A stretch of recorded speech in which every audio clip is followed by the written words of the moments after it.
Welcome to this journey through one of the most disturbing cases recorded in the history of Georgia. Before we begin, I invite you to leave in the comments where you're watching from and the exact time you're hearing this narration. We're interested to know what places and times of day or night these documented stories reach. The year was 1847 when the Caldwell estate stood proudly among the sprawling cotton fields of Wilkes County, Georgia. The plantation house, with its imposing white columns and wraparound porch, was considered the jewel of the region, sitting atop a gentle hill overlooking nearly 800 acres of land. The Caldwell name carried weight in local society circles, not only for their considerable wealth, but for the twin daughters who had become the subject of whispered conversations throughout the county. Elizabeth and Catherine Caldwell, identical in appearance down to the small birthmark above their right eyebrows, had turned 22 that spring, well past the age when most young women of their station would have been married with children of their own. What few outside the plantation knew was that behind the perfectly maintained facade of Southern gentility, a series of events had been set in motion that would eventually unravel the very fabric of the Caldwell legacy. According to county records discovered during a courthouse renovation in 1952, the twins' mother had died during their birth, leaving their father, Thomas Caldwell, to raise them alone. Thomas had never remarried, dedicating his life to his daughters and the expansion of his cotton empire. The first indication that something was amiss at the Caldwell plantation came in the form of a letter written by the family's longtime housekeeper, Margaret Sullivan, to her sister in Savannah. The letter, dated April 8, 1847, mentioned that the young misses have taken to spending unusual amounts of time in the quarters, something the master seems strangely unconcerned about. This letter would later be discovered tucked inside a family Bible, preserved between its pages for over a century. The quarters Margaret referred to were the slave quarters, a collection of small wooden structures positioned approximately half a mile from the main house, just past a stand of oak trees that obscured them from view. The Caldwell plantation maintained approximately 70 enslaved individuals, a relatively modest number compared to some neighboring estates, but sufficient to work the land and maintain the household. Among these enslaved people were two men who would become central to the disturbing events that followed. According to plantation records preserved in the Georgia Historical Society archives, they were listed simply as Samuel and Elijah, both noted as having been purchased in 1842 from a plantation in South Carolina that had fallen into financial distress. What made Samuel and Elijah unusual, based on accounts compiled decades later by local historian William Hartwell, was their education. Both men had been taught to read and write by their previous owners' children, a dangerous skill that they had carefully concealed upon arrival at the Caldwell plantation. This concealment eventually failed, however, when Catherine Caldwell discovered Samuel reading a discarded newspaper in the stables late one evening in the autumn of 1846. Instead of reporting this illegal activity, Catherine, according to her personal diary recovered in 1964 during the demolition of the old plantation house, began to meet Samuel in secret. The diary entries become increasingly cryptic around this time, with references to Cess and our shared understanding. Simultaneously, estate records show that Samuel was reassigned from field work to the stables, a position that afforded him greater proximity to the main house. What historical records do not clarify, but what local oral tradition suggests, is that Elizabeth had similarly formed a connection with Elijah, who worked primarily in the maintenance of the plantation's extensive gardens. The symmetry of these relationships, twin sisters forming forbidden bonds with two enslaved men, creates an unsettling pattern that would later be described by one local newspaper as a peculiar mirroring of forbidden affections. The winter of 1846 to 1847 was unusually harsh in Georgia, with freezing temperatures that damaged cotton stores and created a sense of isolation as roads became difficult to traverse. It was during these cold, isolated months that the relationships apparently deepened. A letter from Thomas Caldwell to his brother in Charleston, dated January 23, 1847, mentions his concern about a strange melancholy that has overtaken Elizabeth, while Catherine seems almost feverishly animated. I fear the isolation of this winter has affected their temperaments in opposite ways. What Thomas failed to perceive was that his daughters were not suffering from winter melancholy or cabin fever, but were instead engaged in a dangerous game of secrets and forbidden relationships that violated every social code of their time and place. The consequences of discovery would be devastating not only for the enslaved men, who could face torture or execution, but for the Caldwell name itself, which would be irreparably tarnished. The first concrete evidence of the true nature of these relationships emerged in a series of coded messages found pressed between the pages of a volume of poetry belonging to Elizabeth. These notes, written on scraps of paper and dated throughout February 1847, contain what appear to be arrangements for meetings and expressions of devotion. One particularly revealing note reads, "The usual place at midnight. The moon will be new, offering cover. He says C and S will join. 4 hearts, beating as 2. This suggestion that the twins were not only aware of each other's forbidden relationships, but were actively coordinating their clandestine meetings, adds a layer of conspiracy to the unfolding narrative. Rather than acting independently, the sisters appeared to be operating in concert, their identical appearances perhaps even being used to confuse and misdirect any suspicion. The turning point came on March 15, 1847, when Thomas Caldwell announced at dinner that he had arranged marriages for both his daughters to the sons of prominent plantation owners in neighboring counties. According to the diary of Catherine, this announcement was met with outward composure, though beneath my smile, my heart turned to stone. Elizabeth's reaction is not recorded, but subsequent events suggest she shared her sister's opposition to their father's plans. 3 days after this announcement, in the early hours of March 18th, something happened that would forever change the course of the Caldwell family history. The plantation's overseer, James Whittaker, was awakened by what he described in a later deposition as a commotion unlike any I had heard before. Investigating, he discovered a small fire had been set in one of the storage buildings near the slave quarters. While the fire itself was quickly contained and caused minimal damage, the ensuing confusion revealed a more significant problem. Samuel, Elijah, and the Caldwell twins were nowhere to be found.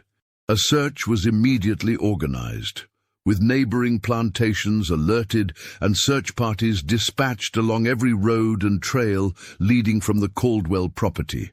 The initial assumption, recorded in Whittaker's journal, was that the enslaved men had escaped and, in an act of unfathomable boldness, had abducted the Caldwell daughters.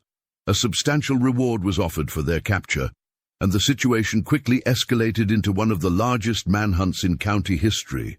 Thomas Caldwell, according to accounts from those present, became a man possessed, barely eating or sleeping as the search continued.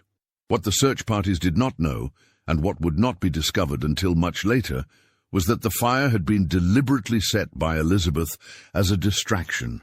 This detail would emerge in 1868 when a former house servant named Ruth provided testimony to a northern journalist documenting stories of the antebellum South. According to Ruth, Elizabeth had confided in her hours before the fire, instructing her to remain silent about what she knew. The search continued for weeks, expanding into neighboring counties and eventually across state lines. Meanwhile, Thomas Caldwell's health rapidly deteriorated. Plantation records show that by April he had taken to his bed, attended only by his longtime house servant and a physician from Augusta who was called to the plantation twice during this period. Then on May 2nd, 1847, a letter arrived at the Caldwell Plantation. The contents of this letter have never been fully disclosed in any public record, but its effect was immediately apparent. Thomas Caldwell, upon reading it, suffered what his physician described as a paroxysm of rage, followed by a collapse from which he did not recover.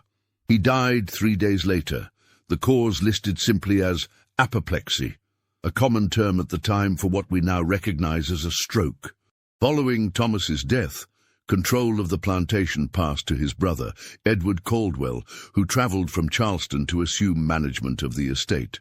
It was during Edward's methodical review of the plantation's affairs that a startling discovery was made in Thomas's private study, a small wooden box containing what appeared to be marriage certificates.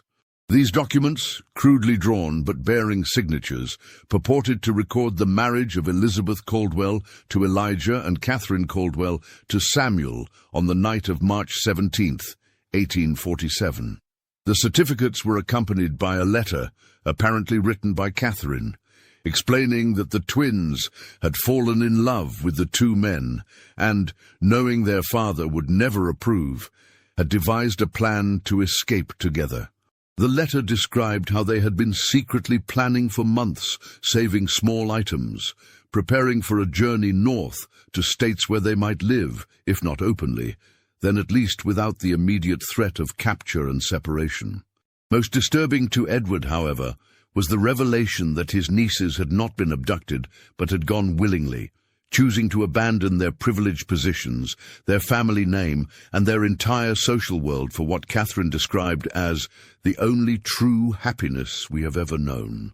The letter concluded with a request that their father try to understand and forgive them, though they recognized the unlikelihood of either. Edward Caldwell, after consulting with legal advisors and family connections, made a decision that would shape how the incident would be remembered. He buried the evidence. The certificates and letter were returned to the box and sealed away. Publicly, he maintained the story that his nieces had been abducted, possibly murdered, by escaped slaves. The search continued, now focused on recovering bodies rather than living persons. This official narrative persisted for nearly 2 decades, until a development in 1865 changed everything.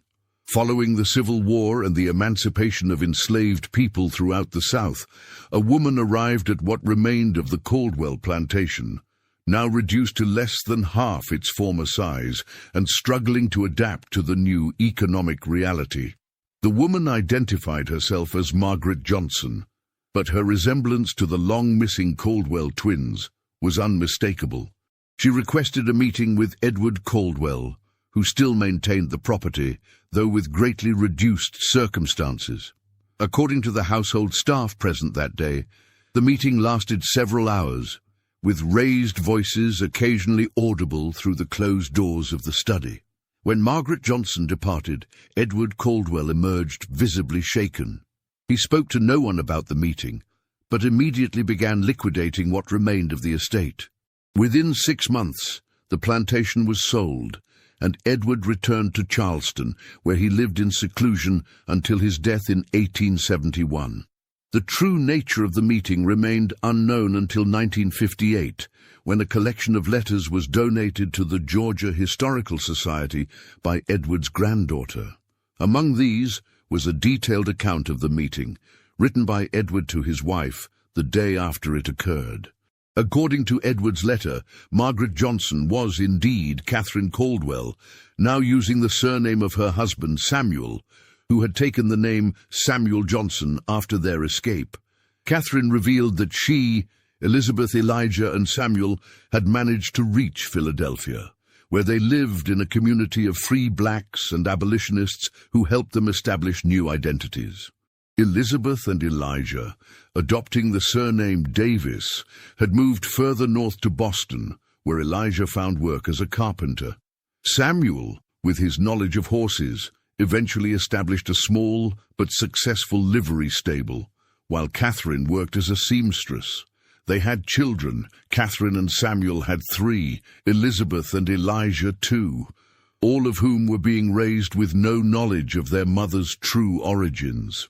Catherine had returned south only after learning of her uncle's management of the former plantation, hoping to retrieve personal items belonging to her mother that had been left behind during their escape. More significantly, she sought to correct the historical record, to make it known that she and her sister had not been victims, but had instead made a choice. A radical, dangerous choice to follow their hearts despite the overwhelming social and legal barriers. Edward, however, refused her request. In his letter he explained that he could not bring himself to reveal the truth, writing that the shame it would bring upon our name, upon the memory of my brother, is too great to contemplate. He offered Catherine a substantial sum of money in exchange for her continued silence and her promise never to return to Georgia. Whether Catherine accepted this offer is not recorded in Edward's letter, but historical records show that Margaret Johnson purchased a ticket for Philadelphia the day after the meeting and never returned to Georgia. The Caldwell family narrative of the tragic abduction and presumed death of the twins remained the official story. In 1883, a fire destroyed much of the courthouse in Wilkes County, including many records from the antebellum period. This loss further obscured the already murky details of the Caldwell case. By the turn of the century, the story had transformed into a local legend, with various embellishments and supernatural elements added to what had been, at its core, a very human story of forbidden love and desperate choices. It wasn't until 1964, during the previously mentioned demolition of the original Caldwell Plantation house, that Catherine's diary was discovered in a small compartment built into the wall of what had been her bedroom. This diary, covering the period from January 1846 to March 1847, provided the first contemporaneous account of the events from one of the participants. The diary revealed a complex picture of the relationships between the twins and the enslaved men.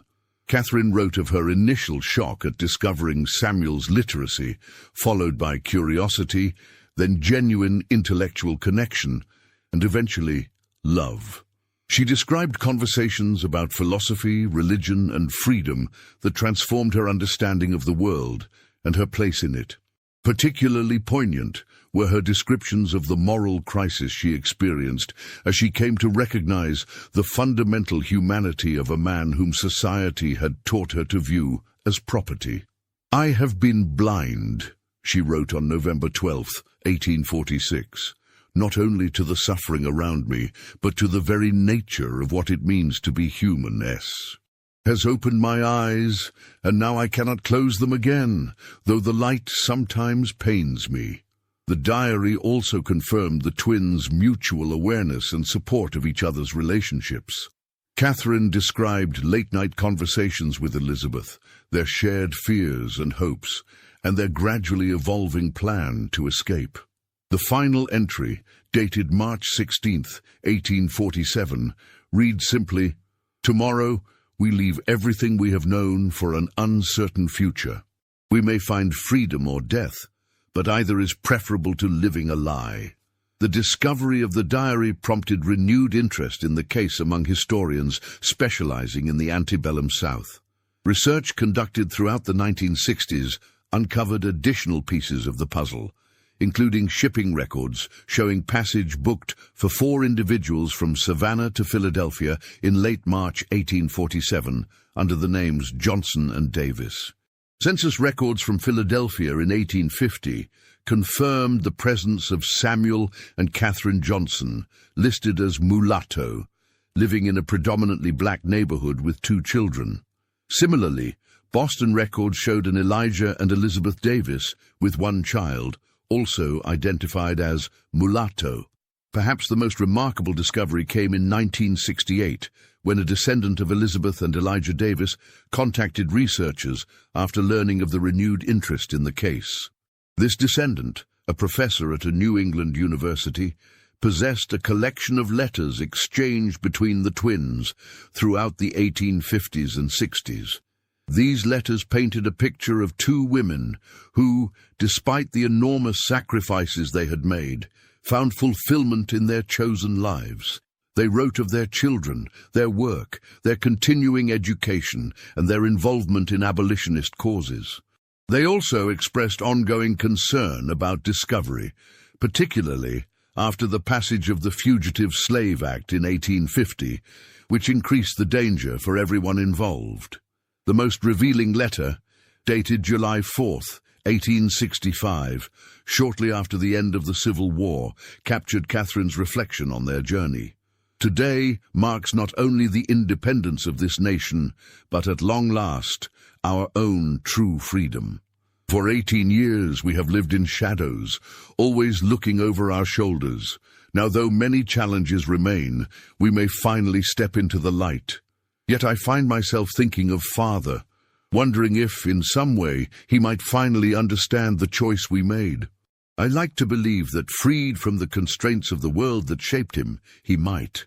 By 1969, enough evidence had been gathered to substantially revise the historical understanding of what had come to be known as the Caldwell twins incident. What had long been characterized as an abduction and presumed murder was revealed to be something far more complex, a deliberate rejection of the social order by two young women who chose love and moral principle over family, privilege, and safety. The descendants of the Caldwell twins, now scattered across the northern United States, have generally chosen to maintain their privacy, with only a few agreeing to limited interviews with historians. These interviews, conducted primarily in the 1970s, revealed families who had grown up with carefully edited versions of their ancestry, typically told that their great-grandmothers were northern women who had married men of mixed-race heritage. The full truth, that these women were the daughters of a Georgia plantation owner who had fallen in love with enslaved men on their father's plantation, staged their own abduction, and fled north to build new lives, was often not revealed until adulthood, if at all. Some descendants expressed pride in their ancestors' courage, while others struggled with the complex moral implications of a family history intertwined with both slave ownership and resistance to slavery. The former Caldwell Plantation has since been subdivided and developed, with little remaining to mark the location of the events described. A small historical marker, erected in 1972 at the intersection nearest to where the main house once stood, makes only a brief reference to the historically significant Caldwell family plantation, with no mention of the twins or their extraordinary story. Local attitudes toward the story have evolved over time, from initial shock and denial to a more nuanced recognition of its significance as a rare documented case of white Southern women actively rejecting and escaping the slave society in which they were raised. Academic interest in the case has grown, particularly among scholars studying resistance to slavery and interracial relationships in the antebellum period. What remains most compelling about the Caldwell twins' story is how it challenges simplified narratives about the antebellum South. It reveals the potential for individual moral awakening, even among those who benefited most from the existing social order. It demonstrates how personal connections could sometimes transcend the rigid boundaries of race and status, even as it reminds us how exceptional and dangerous such transgressions were. In Catherine's diary, she wrote, "We did not choose to be born into this world of masters and slaves, but we can choose whether to accept it." In making their choice, the Caldwell twins left behind a legacy that continues to resonate, a testament to the possibility that even in the darkest corners of human history, individuals might find the courage to follow their conscience, whatever the cost. Perhaps the most haunting aspect of the story is the silence that followed, how effectively the truth was buried, how completely the narrative was controlled by those who remained behind. It serves as a reminder of how many similar stories may have been lost to history, leaving us to wonder how many other acts of resistance, large and small, have gone unrecorded and unremembered. In the end, what we know of Elizabeth and Catherine Caldwell, of Samuel and Elijah, comes to us only in fragments, diary pages, letters, official records that tell us when they were born, but not how they lived, census entries that confirmed their existence, but tell us nothing of their dreams. We are left to imagine the courage it took to step into the night, leaving behind everything familiar for the promise of something true. The plantation house where they grew up is gone now. The fields where Samuel and Elijah labored have been transformed by time and development. All that remains is the story itself, preserved not in monuments or markers, but in archives and family memories. A whisper from the past that continues to ask uncomfortable questions of the present.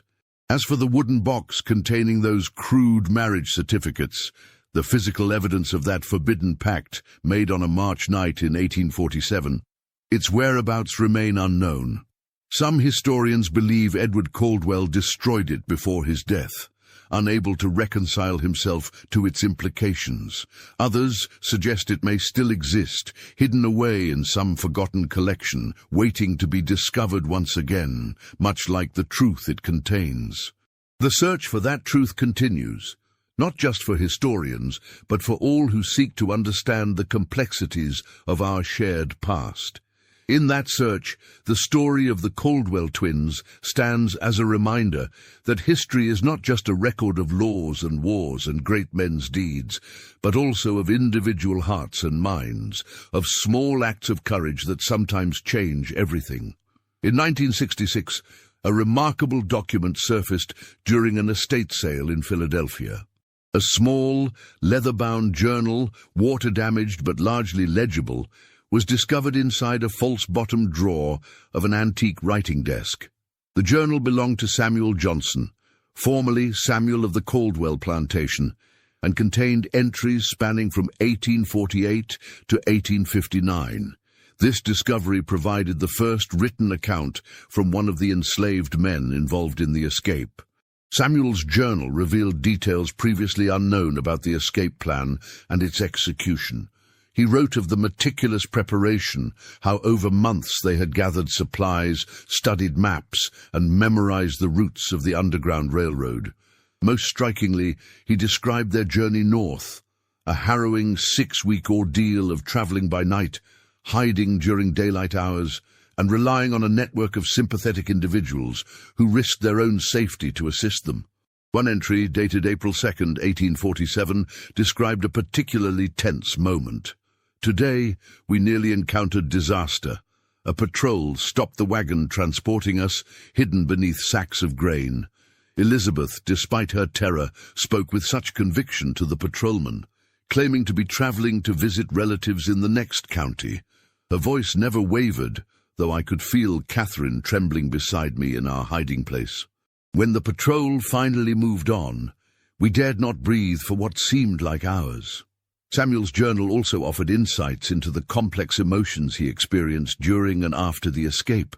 He wrote of guilt over leaving behind family members still enslaved on the Caldwell Plantation, of the disorientation of newfound freedom, and of the constant vigilance required to maintain their precarious safety in Philadelphia.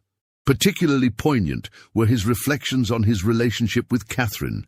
In one entry from 1852, he wrote, "C sometimes speaks of what she gave up to be with me. I remind her that I know precisely what she sacrificed, perhaps better than she does herself. There are days when I see her watching women in fine dresses from our window, and I wonder if she regrets her choice. Then she turns to me, and I see in her eyes the same resolve that led her to choose this life, this freedom, this love, imperfect as it may be." The journal also revealed that communication between the twins and their former home was not entirely severed after their departure. Samuel described Catherine's correspondence with Margaret Sullivan, the former housekeeper who had noted the twins' unusual behavior in her letter to her sister. Margaret, who had moved to Richmond following Thomas Caldwell's death, apparently served as a discreet source of information about events in Georgia and the aftermath of the twins' disappearance. Through these letters, Catherine learned of her father's death and her uncle's assumption of control over the plantation. It was this information that eventually prompted her fateful return visit to Georgia in 1865, a decision that Samuel described as foolhardy but necessary for her peace of mind.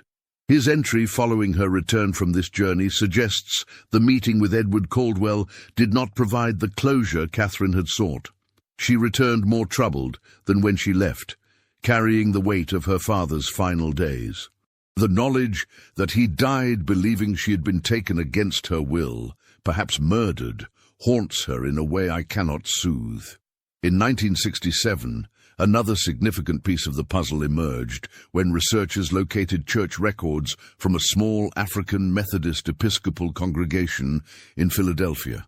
These records documented the baptism of the Johnson and Davis children, with godparents listed for each. Remarkably, Elizabeth served as godmother to Catherine's firstborn son, while Catherine was godmother to Elizabeth's daughter, suggesting the sisters maintained their close bond despite the challenges of their new lives. These records also revealed that both families moved several times within Philadelphia and Boston, likely in response to growing concerns about the Fugitive Slave Act and the increased risk of capture.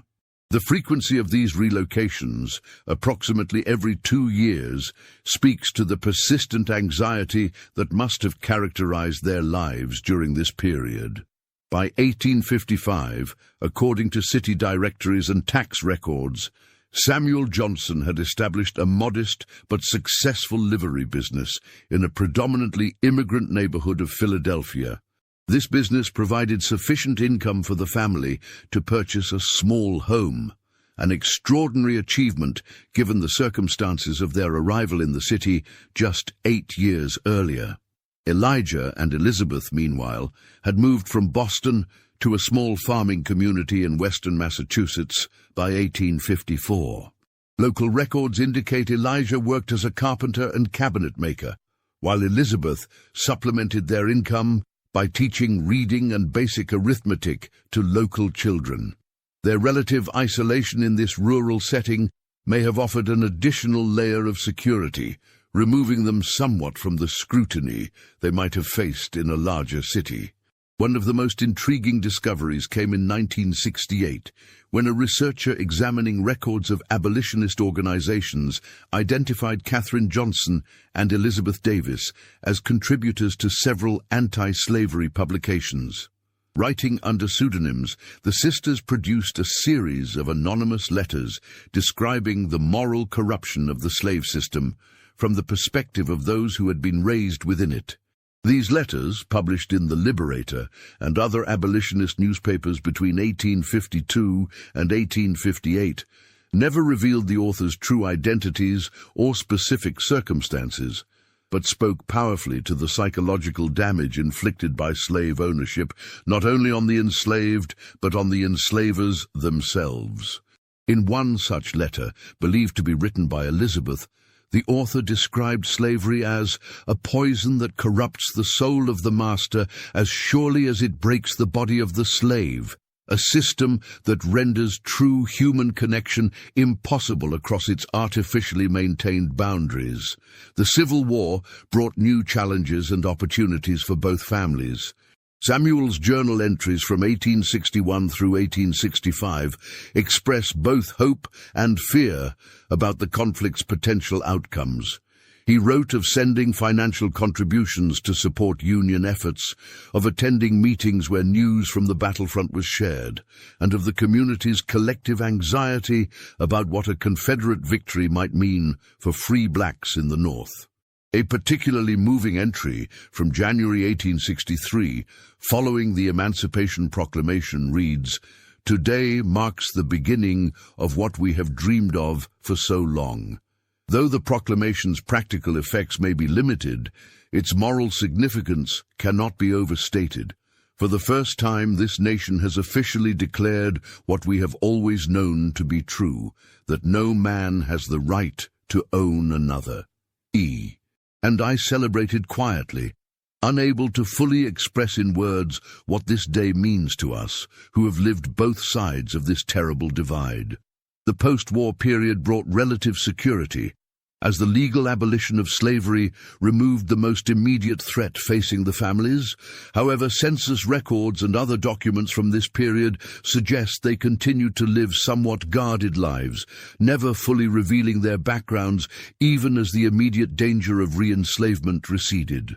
In 1873, tragedy struck the Johnson family when Samuel died unexpectedly of pneumonia at approximately 50 years of age. His death certificate, located in Philadelphia City Records, lists his occupation as business owner and his race as colored, with no indication of his extraordinary life journey. Catherine never remarried.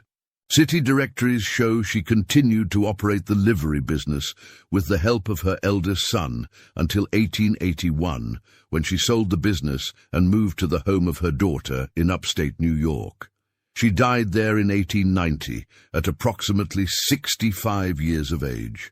Elizabeth outlived her sister by nearly a decade, passing away in 1900 at her farm in Massachusetts, surrounded by children and grandchildren.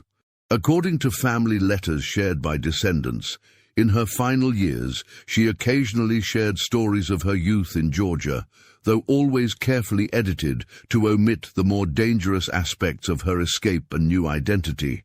One of the most remarkable documents to emerge from this research was a letter Elizabeth wrote to her granddaughter on the occasion of the young woman's 18th birthday in 1895.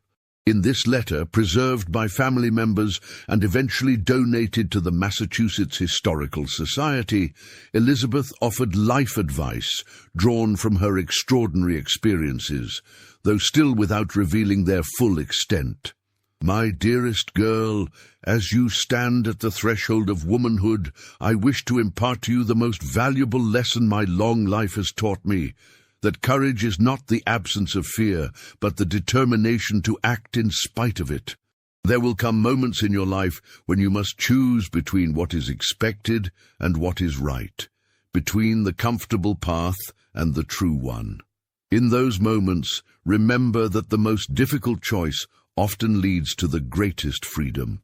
I have known both captivity and liberty in this life, though perhaps not in the ways you might imagine, and I can tell you without hesitation that no comfort or luxury is worth the price of a compromised soul.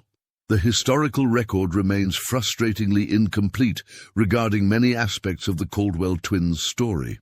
No photographs of the sisters have ever been located, though a daguerreotype believed to show Samuel and Catherine's oldest son, taken in Philadelphia around 1870, resides in the collection of the Georgia Historical Society. The young man bears a striking resemblance to descriptions of Thomas Caldwell from contemporary accounts, a genetic echo of the complex family history. In 1969, an archaeological excavation at the former site of the Caldwell Plantation uncovered the foundations of the slave quarters and recovered several artifacts, including a small carved wooden bird that, according to Catherine's diary, was a gift from Samuel. This tangible connection to their relationship now sits in a museum collection, a silent witness to a love that defied the boundaries of its time. The story of the Caldwell twins has inspired numerous academic papers, several historical novels, and at least one stage play. Yet it remains relatively unknown outside academic circles, perhaps because it complicates comfortable narratives about the antebellum South, challenging both Southern mythologies of benevolent plantation life and Northern assumptions about clear moral boundaries between the regions. What makes the Caldwell case unique is not that it represents an example of interracial relationships in the antebellum South. Such relationships were far more common than officially acknowledged, though usually involving white men and enslaved women, often in contexts of exploitation rather than mutual choice. Rather, its significance lies in the documentation of white Southern women who not only formed romantic attachments to enslaved men, but acted on those feelings in the most radical way possible, by rejecting their privileged positions and fleeing with their chosen partners. In 1968, during an interview conducted as part of an oral history project, a great-granddaughter of Elizabeth and Elijah Davis reflected on her family's legacy. "When I think about what they risked, not just their comfort or status, but potentially their lives, for love and for what they believed was right, it humbles me. They had the courage to look at the world they were born into and say, no, this is wrong, and I will not be part of it, even when that decision cost them nearly everything. That's a kind of moral courage that's rare in any era." The Caldwell twins' story exists now in that liminal space between documented history and legend. The core facts: that Elizabeth and Catherine Caldwell disappeared from their father's plantation in March 1847, along with 2 enslaved men, that they resurfaced in the North with new identities and families, that Catherine briefly returned to Georgia after the Civil War, are supported by substantial documentary evidence. Yet many details remain elusive, existing only in fragments of diaries, in letters with missing pages, in fading memories passed down through generations. Like so many stories of resistance to slavery, particularly those involving women, the full truth has been obscured by time, by deliberate concealment, and by a historical record that often failed to preserve the experiences of those who defied convention. In 2002, a final significant discovery added another layer to the story. During the renovation of a former boarding house in Philadelphia that had once housed numerous Underground Railroad fugitives, workers discovered a small cavity in a chimney containing a cloth pouch. Inside was a gold locket containing miniature portraits believed to be of the Caldwell twins as young women, along with a folded paper bearing the words, "Elizabeth and Catherine, Georgia, 1844. Experts who examined the locket believe it may have been deliberately hidden by Catherine before her return journey to Georgia in 1865, perhaps as insurance against the possibility that she might not return. If this interpretation is correct, the locket represents a poignant acknowledgement of the dangers she still faced, even after the legal end of slavery, in confronting her past. The portraits show 2 young women, identical in their heart-shaped faces and serious expressions, dressed in the fashion of privileged Southern belles of the 1840s. Nothing in these conventional images hints at the extraordinary choices these women would make just 3 years later. Choices that would lead them to abandon the world these portraits represent and embrace lives they could scarcely have imagined at the time they were painted.